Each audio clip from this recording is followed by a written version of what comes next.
Sean Strickland is coping hard post-title loss to Dracus du Plessis. I mean, I was pretty frustrated because I did pick Sean, and now I'm 0-2 in title fights to start the year. And I could have been 1-1 if the judges did give it to Sean Strickland. And I'm going to start the video personally by saying, yeah, I did score it for Sean. Watching live, I gave round 2 to Dricus, but thinking back, I thought Sean Strickland won rounds 1, 2, and 5. But it is what it is, man. You know, it was a close fight, and you can't call fights like these a robbery, even for a guy who did pick Sean Strickland to win. And I was rooting for him as well. But yeah, I mean, he's been doing a lot of posts just like complaining, saying, I didn't take the coward's way out and tell the doctor I couldn't see and got no contest. The only reason why you took a round for me is because I couldn't see. I won that fight. The world knows I won that fight. The belt they gave you will never make you a champion. Enjoy. Wow. They had to stitch through muscle to get it closed. Thank you to everyone for your support. Your support has already really kept my head up high through all this. Grateful forever.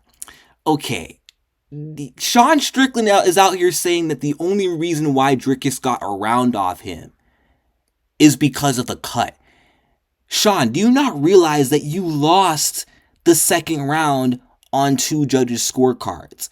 And I think unanimously, bro, I mean, I gotta look at the cards again later, but unanimously, you lost the third round. A lot of fans watching thought that the round you lost, the rounds you definitively lost, was the third and fourth round, and the swing round was the second round. So how can you say that?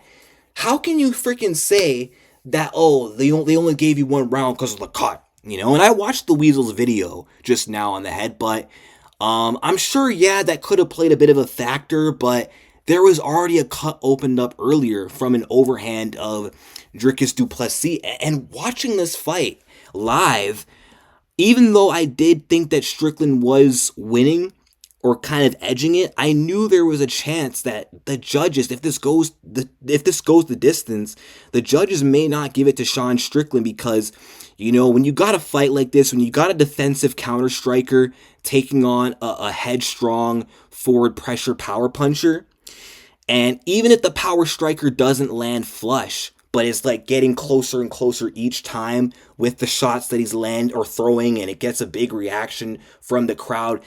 Honestly, if you're the matador in this situation, that's not a good look for the judges. And if you're the bull, it's a great look for the judges. And based off that, the judges are going to give the bull of that fight the decision. That's why Jared Cannonier, in my opinion, won the fight against Sean Strickland in the eyes of the judges, the last time Sean was in this situation, because Strickland was not offensive enough. He was very defensive, not countering. And I know, look, I'm no expert on the whole scoring criteria. I got a lot to learn in terms of that. I know pressure doesn't exactly win you points, but look, scoring, the system is not always going to be consistent. And sometimes, based off pressure and throwing, the judges, whether you land or not, if you're going forward and the other guy is backing up, the judges are always going to score it in favor of the guy going forward. So I can see why Dricus du Plessis, got the decision. He took damage, but he delivered more damage and he had more pressure, okay? But he did check some of the boxes when it came to doing damage. When it comes to the scoring criteria, he checked that box. He ticked that box when it came to damage. Damage counts. Damage trumps all. I think Dricus du Plessis had octagon control. He had those takedowns, and he landed the bigger, better shots, and he did the damage. So honestly, I can't say that the decision wasn't fair. Do I think that Sean Strickland won the fight against Dricus du Plessis? I kind of do. But I could see why Dricus came out the winner. It makes sense. And Sean, I mean, as a man, you talk about being a man and manning up and all this stuff, but right now, you're not really being a man about the situation. And I may be the last person to talk, okay?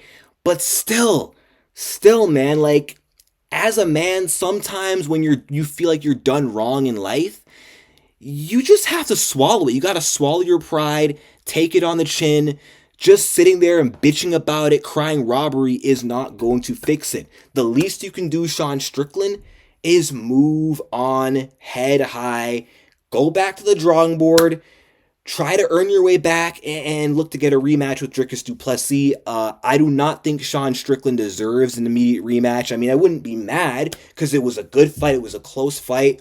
But I do not think that a rematch is warranted because he has no title defenses. I do think that Dricus du Plessis versus Israel Adesanya is the bigger fight. I think that is the fight that should be next because of Adesanya's legacy, his accolades, 5-time defending, 2-time middleweight champion, number one. Well, he's not number one anymore. Sean is, because former champs are always number one. But you get the point. Arguably, Adesanya should be next. Or Jared Cannonier. I mean, Jared Cannonier beat Sean Strickland. He beat Sean Strickland, and he's coming off a win. You know, he's on a 2-fight win streak right now and had a performance of a lifetime against Marvin. Once he gets healthy, who's to say that he shouldn't get the next title shot, if not Israel Adesanya? You know what I'm saying? So, yeah, I mean, Sean Strickland does not know how to handle situations like these. You know, whenever a close fight doesn't go his way, I just knocked over a bottle. But anyway, when a close fight does not go his way, he usually complains. But this complaining Sean, I'm sorry, it's just not a good look. But it is what it is. Let me know what you guys think in the comments.